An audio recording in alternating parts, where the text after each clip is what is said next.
Pleasure Pier. About to catch this duck tour bus with the clan.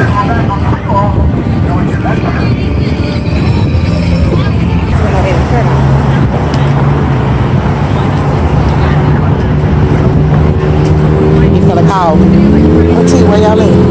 Right. Can I tell y'all stop bullshitting? Come on. Yeah, that sexy nigga right there with his shirt off. Look at him taking a picture. Hey, that sexy nigga with his shirt off. That's that Trey Lou. That's that Trey Lou. It's that Trey Lou. Everybody is Trey Lou. What it do? What it do? So we about to get on this duck. Did y'all trade y'all tickets for 4:30? Yeah. Okay. Pleasure Pier. Bubble gum. Shrimp gum. Kites flying. The clan. Come on, baby. Of course. We're about to ride the duck tour. The duck bus. It goes from the land to the sea. Oh. Exactly.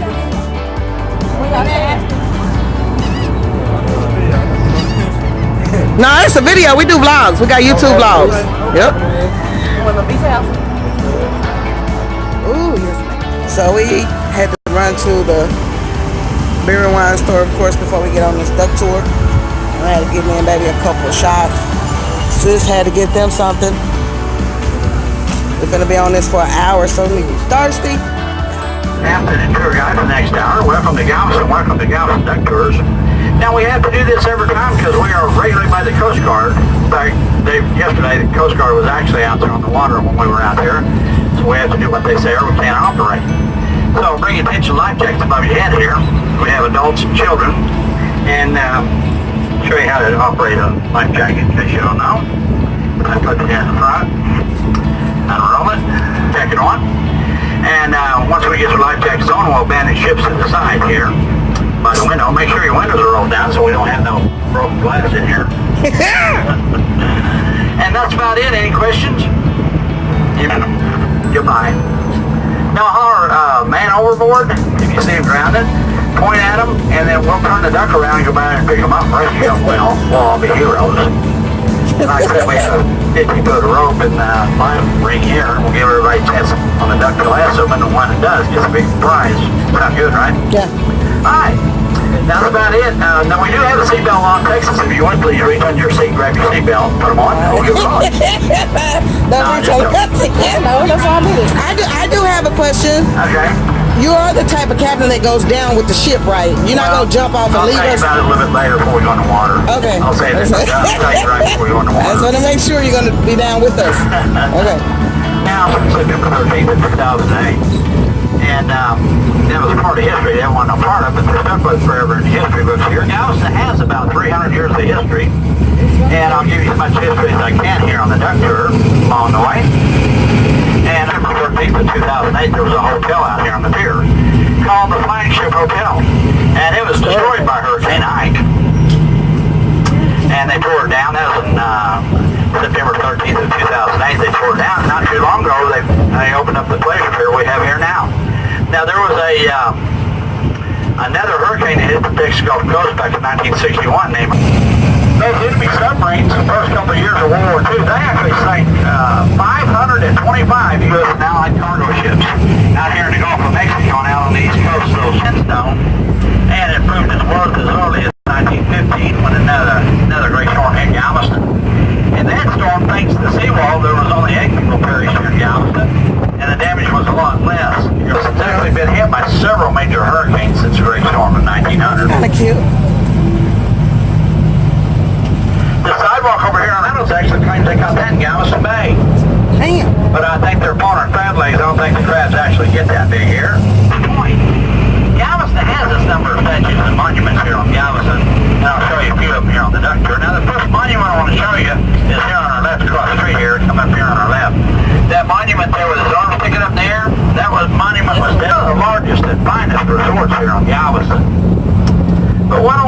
so, you just go up here on the right past the parking lot right up here on the right. Remember those gun emplacements I was telling you about they built here during World War II?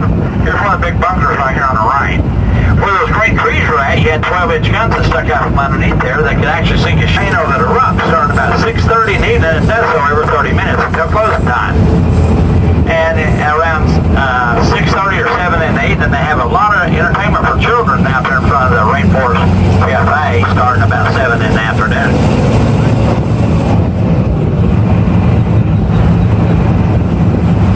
Here in Galveston. They started building it about 14 years ago. It took about 3.5 years to Galveston. They help protect the seawall.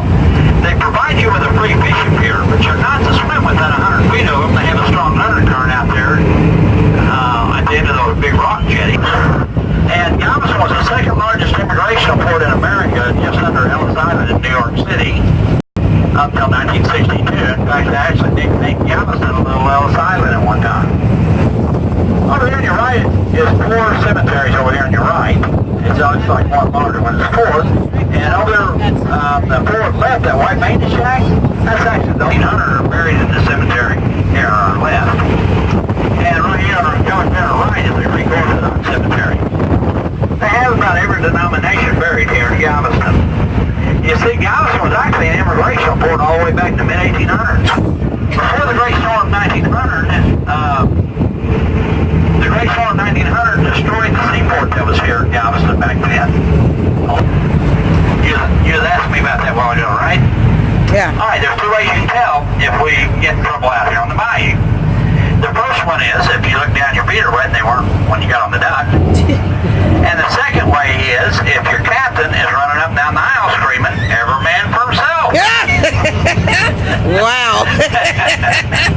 See, your captain's not going down the ship. You see, that's just the movie Titanic. Nothing personal, it's just a job. I believe you. I believe you. Alright, here's the moment y'all been waiting for. We're about to get in the I'm water. going to stop here and turn my duck propeller on. We won't go very far without that. Alright, into the water we go. Can everybody say quack quack? Quack, quack. Quack, quack. Alright, I got a good crew today. Aflac. Into the water we go. Oh, yeah. Oh, awesome. Awesome sauce. Oh.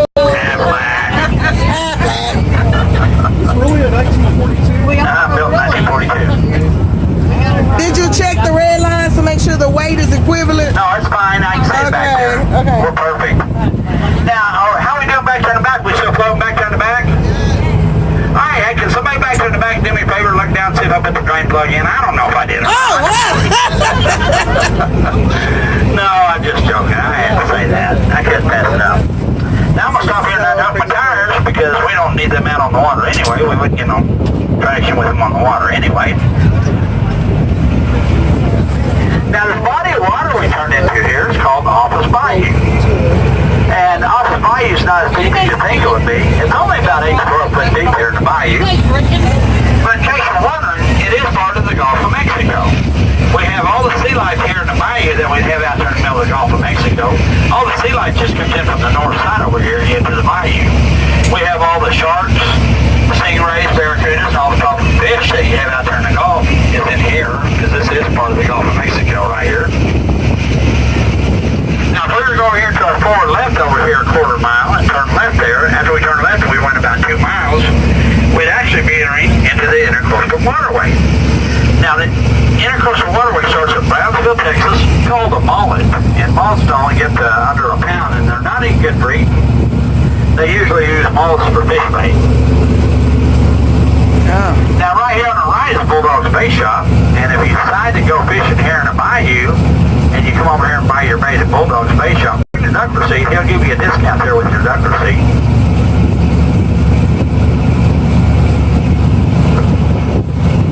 This is so cool. Now, another result of Hurricane Ike I was going to tell you about, when Hurricane Ike hit Galveston, you know, we're only about 6 blocks from the beach right back there. And when Hurricane Ike came off the Gulf of Mexico and hit Galveston, made landfall here in Galveston about Friday night about midnight. And when Hurricane Ike came across the Gulf of Mexico, it was pushing that large wall of water because the entire island was underwater for a period of time. There's another bayou bayou across the street there called English Bayou. And like I said, both bayous were so high they actually became one body of water. You couldn't see anything around here but water. When Hurricane Ike hit. Now this blue building coming up here on our right is called Extreme Water Sports. And at Extreme Water Sports they rent jet skis, flyboards, kayaks, paddle boats, and paddleboards. Now before Hurricane Ike hit, Galveston's got over $5 million invested in the park here. And it's a free fishing pier for the public. You can actually park your car right there. Oh my God, I never knew that. And fish right there where your car is. Now when they built this back, they built a boat ramp up there ahead of us at the end of the bayou. And it's the only free boat ramp on Galveston right up there ahead of us. They have other boat ramps here, but they charge a fee when they come to Galveston. This is actually the only one that you can actually launch your boat for free here in Galveston. Now if you look straight ahead at the end of the bayou, you see those homes up there. That's a neighborhood of about 3.5 city blocks. And when Hurricane Ike hit, there was about 40 homes up there completely washed away up there ahead of us. Which actually except for now are reconstructed homes. What's off to the left? Do what? What's over here? What's to the left? What's to the left? Yeah, the blue building. And that opening is opening to the Intercoastal Waterway I was telling you about that starts in Brownsville, Texas. Oh. And goes all the way to Maine. And you'll see it, I'll show it to you here in just a second when we get over here. And the Intercoastal Waterway is not as deep as you think it would be. The right over here is where it starts coming into Galveston. But the duck will be headed when we get back. And go down and go 2 lights past McDonald's and make a left. Make a left, that's Ferry Road. And you go down Ferry Road to the end of it, and that's where the ferries are. And take you across the ship channel over to Boulevard Peninsula. And that's where the tugboats go across the ship channel there. And they actually go, it's mostly, and it does have an IMAX theater in there on the one on the right. Now, if you decide to go to Moody Gardens, you may want to plan on spending most of the day there because Moody Gardens has about 17,000 species of birds, fish, plants, and insects on display over there at Moody Gardens. And like I said, over there ahead of us about 2 miles, that opening over there, that's opening to the Intercoastal Waterway. This little coconut thing, what is that? Where? Probably like a bar. Is it the little tiki bar? The little tiki, that's a tiki bar? Huh? The little hut, that's a tiki bar? No, that's a private, fishing pier. Oh, cool. That belongs to, each one of these fishing piers over here belong to one of the houses. Gotcha. Private fishing piers. Now, we're going to be coming up Florida during Hurricane Ike. Wow. And it's kind of hard to imagine having a foot and a half of water on your second floor, but how could it be worse than that, right? It actually got worse. These homeowners over here, they didn't receive an insurance check for almost 2 years after the hurricane. And how the insurance companies got away with that, I'll never know. But they did. Now, the house here on the corner was not here when Hurricane Ike hit. There was another house there, and that was actually, I was told that was the only house in the neighborhood over here on the right that was destroyed. Wow. During Hurricane Ike. They started building this house back here on the corner. They started building now. These ducks were built between 1940 and 1945 during World War II. They were built by General Motors. They were built in Pontiac, Michigan, and down New Orleans during World War II. They built an estimated 22,000 of these ducks during World War II. These ducks are 31 feet long, 8 foot wide, and empty. They weigh about 6.5 tons. It's pushing us across the water with a 24 years, about $4,500 a piece to build one of these ducks back then. If you built one today, they'd start out about $120,000. Now, they were built as an amphibious landing craft for our troops during World War II. They would actually ferry our troops from the ships to the shore during combat operations. And fighting to these amphibious ducks. During World War II, when all the men were fighting overseas in the war, this is one of the reasons they call it the Greatest Generation. All the women back then stepped up to their part, and they worked in the factories when the men were gone. Women. Give the women a hand. Wow. All right. Give me off. Notice it's still floating, right? They must have done a really good job on this one. They built them, but they didn't let them drive them. They had big 6-cylinder diesel engines in. This has got a V8 Chevy engine in it. But the original back then they had a six-cylinder called Bayou Shores, and you can actually wade out about 20 feet from the shore there. There's a sandbar that goes along the bank there, and it's only waist deep over there.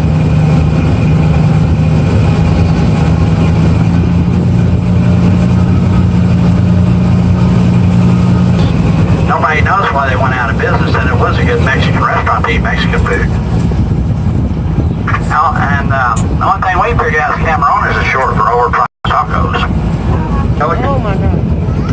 Now, they were using a insecticide here in Galveston in 1973 called DDT. And they were trying to wipe out the mosquito population here and killed off all the big brown pelicans with that insecticide. And in order to repopulate Galveston with these big brown pelicans, they actually had to bring them into from Florida to repopulate Galveston. All these big brown pelicans are descendants from Florida.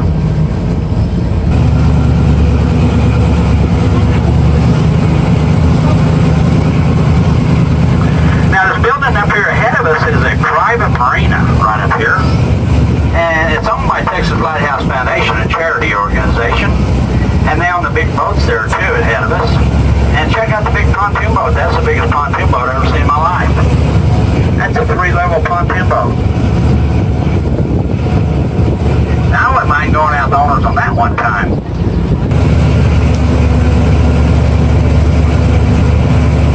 Alright guys, we're getting... Now we're getting ready to come out of the water here in just a minute. A lot of times they can't see these big boats come out of the water here. We think we're going to have to paint the ducks a brighter color and put some disco lights on the front. They may see that. Yeah. Now the tide's down a little ways, so it may be a little bit bumpy when we hit the boat ramp here. Be coming up just any second here. There's the front tires coming up.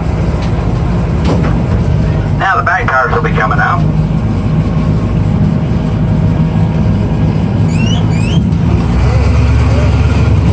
There's the back tires.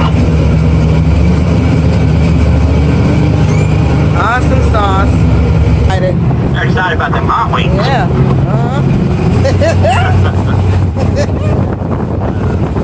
Now right here on the right is English Bayou I was telling you about. Now if you look across the bayou and see those homes over there and see those empty lots next to them, there was no empty lots over there before Hurricane Ike. They were destroyed by the hurricane. And it wasn't the wind of the hurricane that destroyed them. When Hurricane Ike came ashore here and flooded the entire island, flooded the bayou here, it had a lot of visitors still here today, and so is the cotton business. Now there's another section of the cotton business right down here on the left, down here a few blocks, and I'll show it to you. They were actually working yesterday shipping out cotton. But the cotton business has been here since the early 1800s. Now when they discovered oil in Texas and started drilling around 1904, the oil industry kind of killed pirate ships. They literally terrorized the entire Gulf of Mexico by attacking ships out in the Gulf, mostly Spanish ships. Well, around 1821 they made a big mistake. They actually attacked a U.S. ship out in the Gulf of Mexico. Now there's always been a rumor here in Galveston that goes all the way back. Now something else you may have noticed when you come to Galveston are these big oak trees right here we're driving underneath. Now these big oak trees were not native to Galveston. They were taken tour of the Moody Mansion there. They still have some of Moody's right here called the Oak Gate Mansion. Now the Oak Gate Mansion was built in 1892 by a man named John Seeley. He was one of the 48 millionaires at Broadway in 1859. It was built by a man named James Brown. Not that James Brown, but he was very intelligent, very well. This is actually the oldest operating library in Texas, the Rosenberg Library, named after Henry Rosenberg. And on the third floor, and there has a museum in there on the third floor, and it's free. It doesn't cost anything to join the museum. It's a special events. The church they actually used is right on the other side of it, down the end of the street.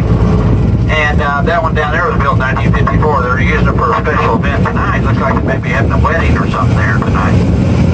George Mitchell was a businessman here in Galveston back in 1980. George Mitchell took an interest in the downtown area down here. He bought a couple of buildings, started restoring them.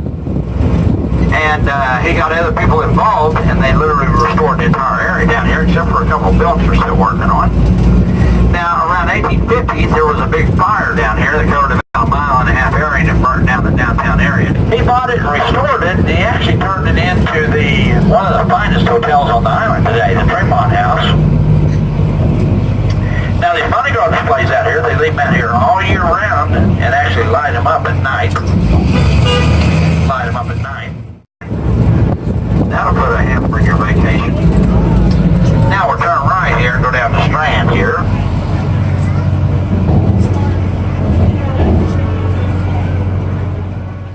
On the dock, we can't get them off when they get on the dock. Here, it was built in 1871. It's a shopping mall from the 1800s. It has a hallway that goes through the middle of the building there, and you go from store to store without coming outside. Now, this corner right here on the corner on the right, this black lamppost has this blue line right there. That was a water line during Hurricane Ike. Water was almost over 8 foot deep here in the street when Hurricane Ike hit. Duck quack, quack, quack!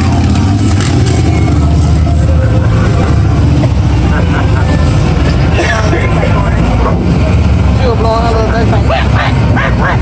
Yeah.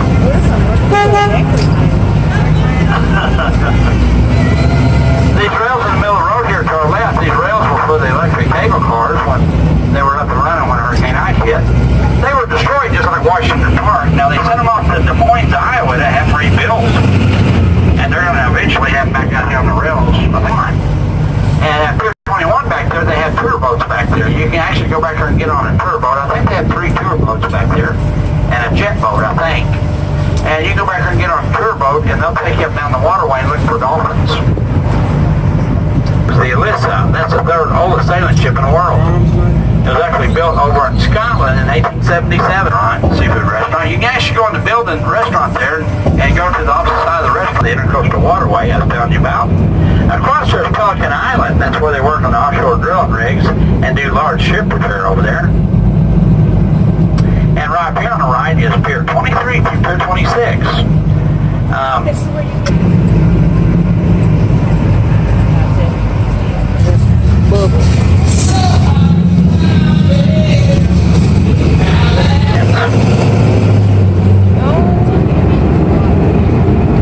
And Henry Rosenberg made his entire wealth in the banking business here in Galveston. Now, unfortunately for him and his wife, Tisha, they never had children. Tisha could not have kids. So when Henry Rosenberg passed away, Henry Rosenberg left his entire wealth to the city of Galveston. And in his will, he wanted several things. One kind, the only people that can afford it. I like to mention that your captains and tour guides do work for tips. And the tour industry is a big part of the survival for the people who live here in Galveston. Now, if you enjoy your duck tour when you get home, be sure to tell your friends and family and everybody, but